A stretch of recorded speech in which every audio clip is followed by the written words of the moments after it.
welcome to lesson 12 of your Shielding Tap course.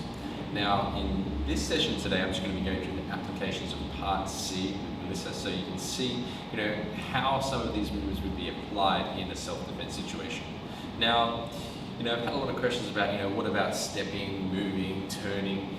At first, you're trying to learn how to be as powerful as possible in your space, because as you probably already observed, you do not move in the Shielding Tap form. You don't step, you don't pivot, you don't turn, you don't go anywhere.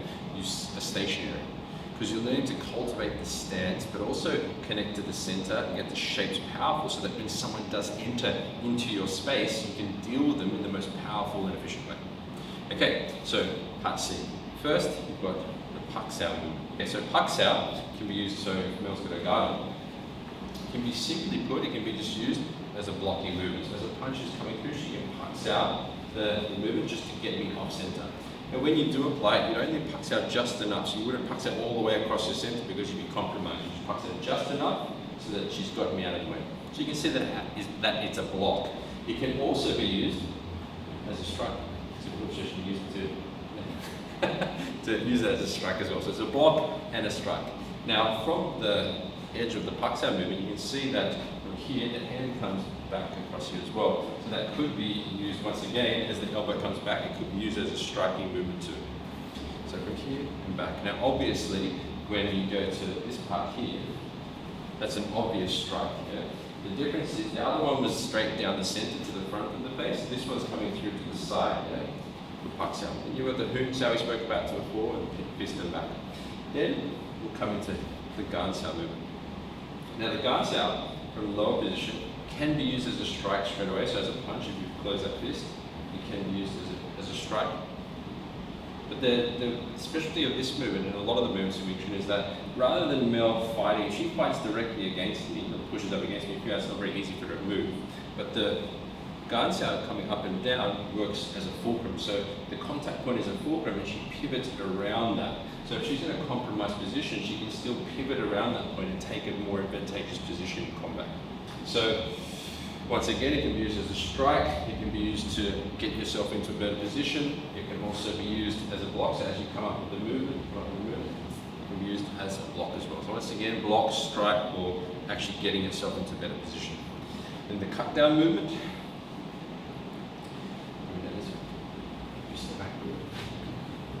as you cut down, that can be used once again as a blocking movement, as a cut down. It can be used once again as a striking movement. So once again, block and strike, or even striking into here as well. Yeah. So block, strike, Gan Sao movement, coming up the same thing as before, coming back. Now the Bong Sao, this is my favorite movement. Bong Sao, it works in an arc. It's the wing arc arm. It's a circular movement. And you can see how the wing arc arcs out as a defensive movement on every single angle here. So you can imagine like a ball shape there. And as the punch comes through, she can redirect my strike at any given moment. So up here, here, here, here, every single angle is a redirection and a block, which can be quite useful and powerful. Now, apart from it being used as a block, so it can be used as a blocking movement, it can also be used as a strike as well. So if she closes it, if Mel closes to a fist, she can use that movement as a direct strike as well. So, okay. Or even as a blocking strike. So as I'm going to here, she can use it as a blocking strike. So she can use it to block and strike simultaneously as well. That's the Bong Sao coming up. Now, same thing coming down. You see, from here, from the upper position coming down, once again, block. It's used as a block. Okay. But also as a strike. So she comes forward with more, it can be used as a strike. Okay. Striking it.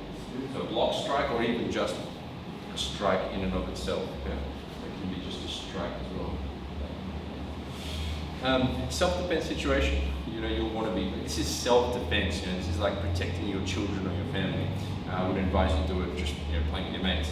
The throat and the nose are very good targets. The nose can make the eyes water and blind them to a degree, and the throat can cut off the air, the windpipe can potentially kill them, but this is self-defense, not combat sports.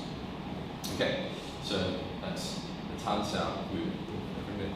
Going back, now from here, we go into the Chit Sao, which we already did. We already spoke about the Chit Sao movement from first part of the form, and then you go into the chain punch. Now the chain punch is a very, Wing Chun is very famous for it, as you've seen in a lot of the Ip Man movies.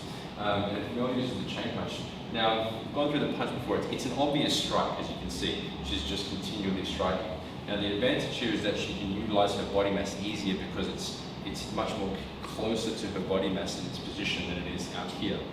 Now the chain, obviously it's a strikes, but obviously they're also blocks. But the advantage of the chain motion, we're going to make sure you keep them up high as well, you don't drop them, is that this drops slightly to clear the pathway for this punch.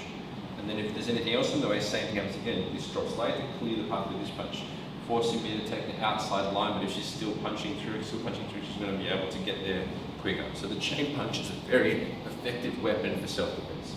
And that's it. Okay, good. So they are the applications, or some of the applications of the movements from the Ceiling Town form in Part C. Once again, if you do have any questions or comments, please put them in the comment section below, and I look forward to seeing you in our next lesson.